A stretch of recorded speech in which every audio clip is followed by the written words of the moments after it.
উকিয়া উপজেলা ৪০০ কৃষকের মাঝে কৃষি প্রণোদনা বিতরণ। আব্দুর রহিমের প্রতিবেদনে দেখুন বিস্তারিত। উকিয়া উপজেলা কৃষি অফিসের আয়োজনে ২৫ এপ্রিল সকাল ১০টায় উপজেলা অডিটোরিয়ামে কৃষি প্রণোদনা বিতরণ অনুষ্ঠান অনুষ্ঠিত হয়েছে।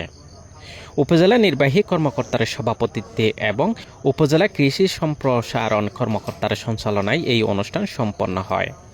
অনুষ্ঠানে প্রধান অতিথি হিসেবে উপস্থিত ছিলেন উকিয়া টেকনাফ আসনের সংসদ সদস্য শাহজাহান চৌধুরী।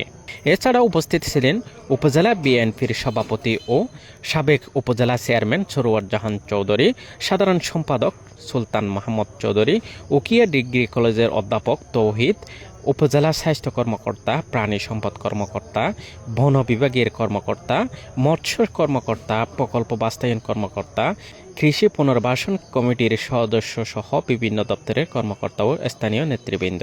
প্রণোদনা কর্মসূচির আওতায় উপজেলা বিভিন্ন ইউনিয়ন থেকে আগত ৪০০ জন কৃষক কিশোরীর মাঝে জনপ্রতি ৫ কেজি আউশ ধানের বীজ, ১০ কেজি ডিএপি ও ১০ কেজি এমওপি সার বিতরণ করা হয়।